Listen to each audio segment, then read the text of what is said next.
குருப்யோ நமஹ நமோ நமஹ.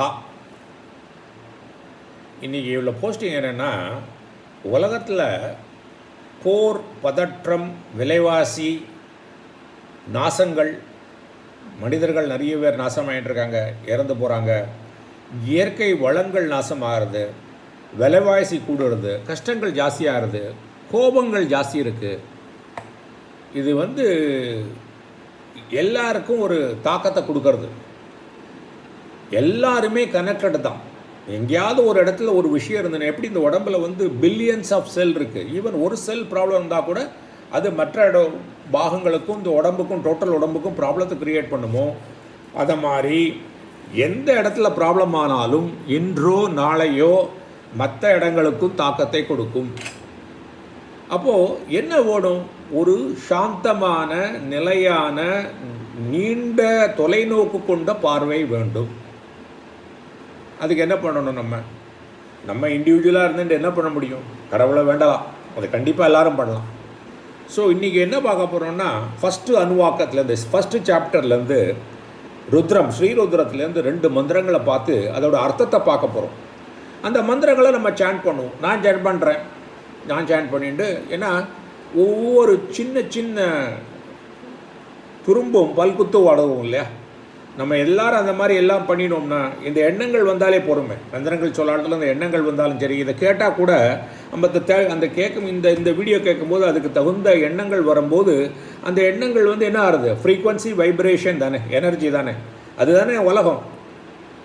அப்போ இங்கே உள்ள நம்ம ஃப்ரீக்குவன்சி எல்லாம் சேர்ந்து எடுத்து வச்சுங்களேன், கிரிட்டிக்கல் மாஸ் அப்படின்னா சேர்ந்து இந்த எனர்ஜிகள் சேர்ந்து வரும்போது அது ஃபிசிக்கல் ரியாலிட்டியாக இருக்கும். அதுதானே குரூப் ப்ரேயருக்கெல்லாம் பண்ணுறோம்.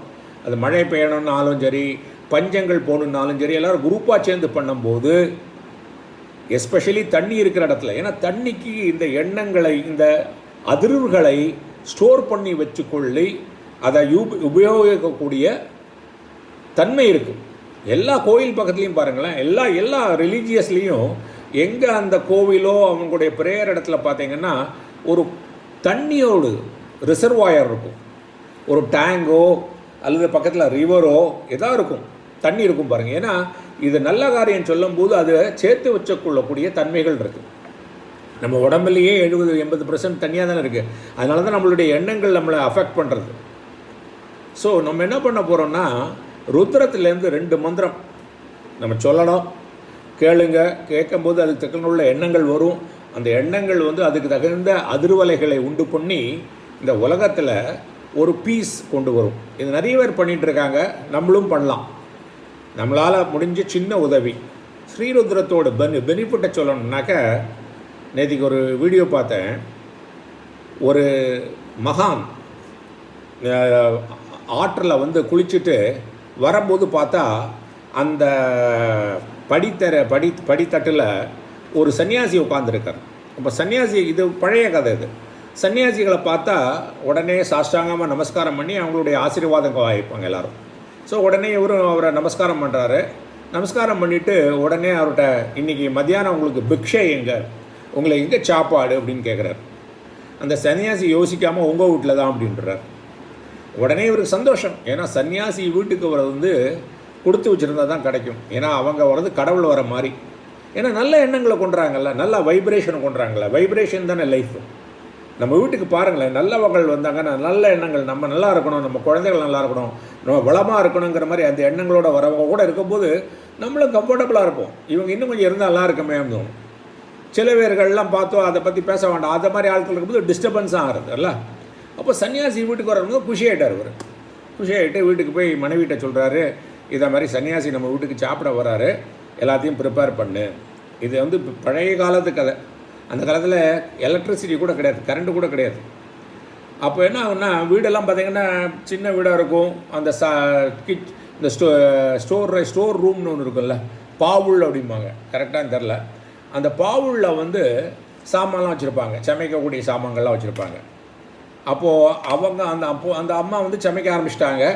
சரி, பாவுளில் போய் சாமான் எடுக்கும் பார்த்தா அங்கெல்லாம் என்ன இருட்டாக இருக்கிறதுனால ஒரு பாம்பு அங்கே இருந்திருக்கு.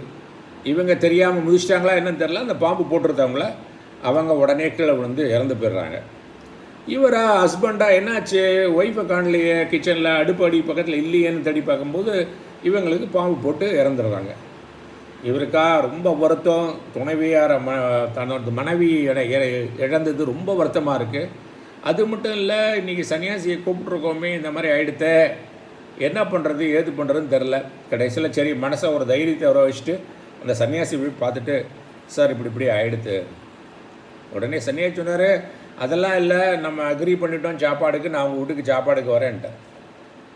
சன்னியாசிகள்லாம் சொன்னாங்க, அதுங்க எதிர்த்து பேச மாட்டாங்க. இவர் வீட்டுக்கு வர்றார். அப்போ அவர் கிளம்பும்போது இந்த சன்னியாசி சொல்கிறாரு, நீ என்ன பண்ணு, ஒரு கலசம், ஒரு பானையை எடுத்துட்டு அதில் தண்ணியை வச்சு ருத்ரந்த சாண்ட் பண்ணு. நீ மட்டும் இல்லை, யாரெல்லாம் ருத்ரம் தெரிஞ்சவங்களோ அவங்களெல்லாம் கூப்பிட்டு ருத்ரம் சாண்ட் பண்ணு. ருத்ரம் சாண்ட் பண்ணால் நல்லா ஃபுல்லாகவே சாண்ட் பண்ணணுன்னா ஒன்றரை மணி நேரத்தில் முடிச்சிடலாம். ஸோ சாண்ட் பண்ணு அப்படிங்கிறார். ஸோ இவர் வந்து ஒருத்தட்டையும் சொல்லாமல், என்ன சொன்னால் வீட்டுக்கு வருவாங்களோ இல்லையான்னு சொல்லிட்டு ஒரு ஹாலில் வந்து பானையில் தண்ணியை வச்சு ருத்ரத்தை சாண்ட் பண்ண ஆரம்பிச்சிட்டார் எல்லோரும் சேர்ந்து.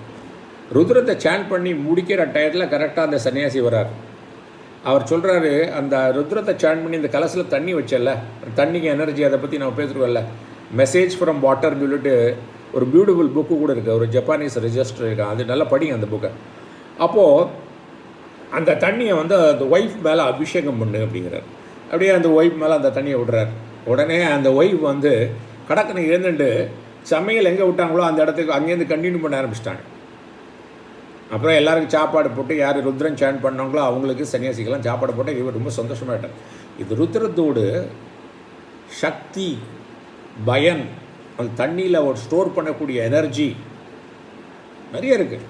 நீங்கள் சந்தியாவதானம் பண்ணும்போது பார்த்தீங்கன்னா மத்தியானம் ஆப்ப புனந்து பிருத்வீம் பூத்தா புனாத்தும், அது மந்திரங்கள் எல்லாம் தண்ணியை சேர்த்து வச்சு அந்த சுத்தமான தண்ணியில் வந்து நம்ம கம்யூனிகேட் பண்ணி அந்த வைப்ரேஷனை கொடுத்தோம்னா இந்த வைப்ரேஷன் நம்மளை நல்லா ஆக்கும். ஸோ நம்ம இங்கேருந்து என்ன பண்ண போகிறோம்னா, நம்மெல்லாம் வைப்ரேட் பண்ண போகிறோம், பாசிட்டிவாக வைப்ரேட் பண்ணுறோம். இந்த மந்திரத்தை கேட்டாலே உங்களுக்கு வந்து அந்த வைப்ரேஷன் ஸ்டார்ட் ஆரம்பிச்சிடும். அப்போ அது ஒரு கிரிட்டிக்கல் மாஸ், நிறைய பேர் சேர்ந்து பண்ணும்போது, நீங்கள் கேட்டு நிறைய பேருக்கு அனுப்பி கொடுத்து அவங்க சாண்ட் பண்ணாட்டாலே இதை கேட்கும்போது உள்ள வைப்ரேஷன் வந்து ஒரு அமைதியை உருவாக்கும். இது வந்து சத்தியம். ஸோ என்ன பண்ண போகிறோம்னா, ருத்ரத்தில் ஃபஸ்ட்டு அணுவாக்கம், ஃபஸ்ட்டு சாப்டரில் 2வது மந்திரமும் 3ஆம் மந்திரம் 1 நிமிஷம் தான் ஆகும். எவ்வளோ ஆகும்? 1 நிமிஷம் தான் ஆகும் கேட்குறதுக்கு. ஸோ 2வது மந்திரத்தை முதல்ல பார்க்கலாம். இது வந்து ஒரு மந்திரத்தையும் பார்த்தோம்னா அதுக்கு ரிஷி இருப்பாங்க, அது ஒரு மீட்டர் சந்தஸ் இருக்கும், அதுக்கு என்ன தேவதா இருக்குங்கிறது இருக்குது. இந்த 2வது மந்திரத்துக்கு வந்து ஆத்ரேய ரிஷி, அனுஷ்டுப் சந்தஸ் மீட்டரு, ஷம்பு தேவதா, ஷம்புனா சிவன், ருத்ர தேவதா. இப்போ ஸ்லோகத்தை வந்து நான் சொல்கிறேன், பிரித்து தான் சொல்ல போகிறேன், அப்புறம் அர்த்தத்தையும் சொல்கிறேன். அர்த்தம் தெரிஞ்சோடனே அந்த வைப்ரேஷன் பாவம் வர ஆரம்பிச்சிடும். இந்த பாவம் தான் வைப்ரேஷன். அதனால தான் அர்த்தம் புரியுறது ரொம்ப இம்பார்ட்டண்ட். ஏன்னா யூ கிரியேட் அ வைப்ரேஷன், சரியா? சவுண்டு வைப்ரேஷன் தான், ஆனால் பாவம் வந்து இன்னும் டீப் வைப்ரேஷன். யா தே இஷுஹு சிவதமா சிவம் பபூவ தே தனுஹு சிவா ஷரவ்யா யா தவ தயா நோ ருத்ர மிருடய. யா தே இஷுஹு சிவதமா சிவம் பபூவ தே தனுஹு சிவா ஷரவ்யா யா தவதயா நோ ருத்ர மிருடய. இதை திரும்ப ரீஅரேஞ்ச் பண்ணால் அதுக்கு அர்த்தத்தை பார்க்கலாம். என்ன? யா தே இஷுஹு சிவதமா பபுவ, உன்னுடைய இந்த இஷுனா ஆரோ மங்களகரமாக இருக்கட்டும் அப்படின்னா அர்த்தம், சாந்தமாக இருக்கட்டும்னு அர்த்தம். நம்ம சிவன்ட்ட என்ன வேண்டிக்கிறோம்? உன்னோட வெப்பன், இப்போ இந்த வில்லுங்கிறது ஆரோங்கிறது வெப்பன், உன்னுடைய வெப்பன் வந்து சாந்தமாக இருக்கட்டும். அப்போ இந்த உலகத்தில் அழிக்கிறதெல்லாம் என்னத்தை அழிக்கிறது? ஏதோ ஒரு வெப்பனை தானே யூஸ் பண்ணுறோம். மிசைல் யூஸ் பண்ணுறோம், ட்ரோன் யூஸ் பண்ணுறோம், பாம்பு யூஸ் பண்ணுறோம், என்னெல்லாமே யூஸ் பண்ணுறோம்ல. ஸோ அதெல்லாம் சாந்தமாகட்டும். 2வது தே தனுஹு சிவம் பபூவ, பபூவ வந்து சப்ளை பண்ணிட்டுருக்கோம். உன்னுடைய வில்லு மட்டும் இல்லை, அம்பும் கூட சாந்தமாக இருக்கட்டும். இந்த லான்ச்சர்ஸ்லாம் இருக்குங்களா, சேட்டலைட் லான்ச்சர்ஸ், அதெல்லாம் சாந்தமாகட்டும். யா தவ ஷரவ்யா சிவா பபுவ, இந்த அம்பெல்லாம் வச்சுப்போம் இல்லையா, அந்த பின்னால் இருக்குமே, அதுவும் சாந்தமாகட்டும். ஏன்னா அதுலேருந்து எடுக்க அது சாந்தமாக இருக்காது, அதெல்லாம் அஜிடேஷனாக இருக்கும். அப்போ அதை எடுக்கவே இல்லைன்னு என்ன அர்த்தம்? சாந்தமாக இருக்கட்டும். தயா நக ருத்ர மிருடய. இதெல்லாம் சாந்தமாகிடுதுன்னா, இந்த வில்லு சாந்தமாகிடுது, அம்பு சாந்தமாகிடுது, அந்த வச்சுக்கக்கூடிய அம்பை வச்சுக்கக்கூடிய கூடை இந்த சாந்தமாகிடுதுன்னா என்னாகும்? சாந்தமாக இருக்கும். அப்போ நாங்கள் வந்து எங்களை சந்தோஷமாக்கு. அப்போ இந்த மந்திரத்தில் நம்ம என்ன கேட்குறோம் சிவன்கிட்ட? இந்த ஆயுதங்கள் எல்லாம் குவைட்டண்டாக இருக்கட்டும், ஆக்டிவாக இருக்கக்கூடாது, நாசம் பண்ணக்கூடாது. ஏன்னா ஆயுதங்களை நாசம் பண்ணுறதுக்கு தானே வச்சுருக்காங்க. அது எப்படி ஆகும்? இந்த மந்திரங்களை சொல்லும் போது உள்ள வைப்ரேஷன் வந்து நல்ல வைப்ரேஷனை கொண்டு வரும்போது அந்த என்வரன்மெண்ட்டில் சாந்தத்தை கொடுக்கும். இந்த சாந்தத்தினால அமைதி நிலவும், மக்கள் சந்தோஷமாக இருப்பாங்க, விலைவாசி கட்டுப்பாடுக்குள் இருக்கும். இது 2வது மந்திரம். 3வது மந்திரம் வந்து யாத்தே ருத்ர சிவா தனுஹு அகோரா அபாபகாஷினி தயா நக தனுவா சந்தமயா கிரிசந்த அபிசாகஷீஹி. இதுவும் அதே தான் வருது உங்களுக்கு. பார்த்தா என்ன சொல்கிறேன்னா, யாத்தே ருத்ர சிவா தனு. தனுனா உடம்பு, அவருடைய ஃபார்ம். உன்னுடைய ஃபார்ம் ருத்ரா, ஓ லார்ட் சிவா, உன்னுடைய உடல், உன்னுடைய ஃபார்ம் வந்து ஆஸ்பீஷியஸாக இருக்குது, மங்களகரமாக இருக்குது. அப்படின்னா என்ன அர்த்தம்? யாரையாவது பற்றி நம்ம வந்து ஒரு பெருமையாக பேசுகிறோம், ஸ்துதி பண்ணுறோம்னா அவள்கிட்ட ஏதோ வேணும்னு அர்த்தம். என்ன வேணும்? பீஸ் வேணும். எங்களுக்கெல்லாம் உலகத்தில் அமைதி வேணும், மக்கள்கள் சந்தோஷமாக இருக்க வேண்டும். அகோரா, அகோரா தனுன்னா என்ன? பயப்பட, நான் ஃப்ரைட்டினிங்காக இருக்குது. இப்போது வீட்டில் ஒரு அப்பா வந்து ஆஃபீஸ்லேருந்து வர ஏதாவது ப்ராப்ளம் எடுத்துனா முகம் பயந்துன்றது என்ன ஆகுறது? இந்த குழந்தைகள் பயப்படும், ஒய்ஃப் பயப்படுவா, அப்பா அம்மா அவங்க அந்த அவருக்கு வீட்டில் இருக்கிறவங்க வயசானவங்களாம் பயப்படுவாங்க. ஏன்னா பார்த்தாலே போகிறோம், டெரிஃபிக்காக இருக்கும். ஆஃபீஸில் பாஸ் வந்து கோவமாக இருந்தால் நினச்சோங்க, பாஸுக்கு மூடு சரியில்லடா, கேபினுக்கு போகாது அப்படிங்கிறோம்ல. அதே மாதிரி யூஎஸ் பிரசிடெண்ட்டு யாரெல்லாம் அந்த அணுவெல்லாம் வச்சுருக்கணும், அவன்லாம் கொஞ்சம் ஃப்ரைட்டனிங்காக இருந்தாலும் மூடு சரியில்லைன்னு என்ன பண்ணுவான்? விநாசகாலே விபரீத புத்தி, எங்கடா அடிக்கலாம், யாரடா அடிக்கலான்னு தான் தோன்றது. ஸோ அகோரா, உன்னுடைய அகோரம்னா நான் ஃப்ரைட்டனிங், சாந்தமாக இருக்குது உன்னுடைய ஃபார்ம். அப்போ உன்னுடைய வந்து சொரூபத்தை காட்டுறது. உன்னோட சொரூபம் என்னது? சாந்தம், சாந்தமான சொரூபத்தை உடையவன். ஓகே, நீ தான் சாந்தமாக இருக்கக்கூடியவன், வெளிச்சத்தை, அறிவை கொடுக்கக்கூடியவன், பிரகாசத்தை கொடுக்கக்கூடியவன். தயா சந்தமயா தனுவா. தனுவானா உன்னுடைய ஃபார்ம் வந்து சந்தமயா, சந்தோஷமாக இருக்கக்கூடிய ஃபார்ம். ஒருத்தரை யாரை போய் பார்ப்போம், நம்ம யார் கூட சந்தோஷமாக இருப்போம்? யார் சந்தோஷமாக இருக்காங்களோ அவங்க கூட இருந்தால் நம்மளும் சந்தோஷமாக இருப்போம்ல. சிரிச்சு கிரிச்சு விளையாடுவோம், டக்கு டக்குன்னு கோச்சிண்டு எரிஞ்சு விழுந்து எங்கடா இது பண்ணுவோன்னு இருந்தால் இருப்போம்மா. அப்போ உன்னோட ஃபார்ம் வந்து சாந்தமாக இருக்குது. கிரிசந்த, கிரிசந்தனா வேதத்தின் பொருளே. நக, எங்களுக்கு என்ன செய்? அபிசாகஷீஹி, எங்களுக்கு வந்து என்ன செய்யனாக்கா எங்களுடைய ட்ரூ நேச்சரை தெரிஞ்சு வச்சுட்டு எங்களுக்கு வந்து சந்தோஷமாக இருக்கிறதுக்கு கொடு. அப்போ இந்த 2 ஸ்லோகத்துலேயும் நம்ம என்ன சொல்கிறோம்னாக்க, சாந்தம் வரணும், உன்னுடைய வெப்பங்களெல்லாம் குவைட்டாகணும், யார் அதிகாரத்தில் இருக்கிறாங்களோ அவங்களுக்கு நல்ல புத்தி கொடுக்கணும், அவங்க சாந்தமாக இருக்கணும். இங்கே சிவனை சொல்கிறது அது மாதிரி தான். சிவன் வந்து யார் பவர்ஃபுல் ஆள், யார் வந்து ஒரு தாக்கத்தை கொடுக்க முடியுமோ. இப்போ இங்கே யாரெல்லாம் இருக்காங்களோ அவங்களுக்குலாம் நல்ல புத்தியை கொடு.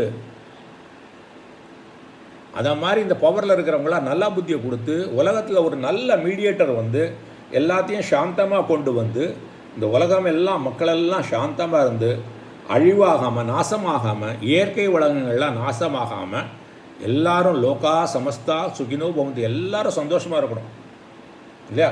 நம்ம சந்தோஷம், ஒரு செல்லு நல்லா இல்லைன்னா அந்த உடம்பே கெடுத்துடும்.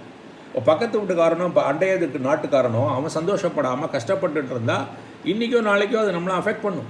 நம்ம சந்தோஷமாக இருக்க முடியாது. எப்படி இருக்க முடியும் இல்லை? ஸோ எல்லாரும் சந்தோஷமாக இருந்து, சந்தோஷம்தான், ஒருத்தர் சந்தோஷமாக இருந்தால் அது பரவும். அதே மாதிரி துக்கமாக இருந்தாலும் மற்றவாளை அஃபெக்ட் பண்ணும். ஸோ இந்த 2 மந்திரங்களையும் நீங்கள் கேளுங்க, நிறைய பேருக்கு அனுப்பி கொடுங்க.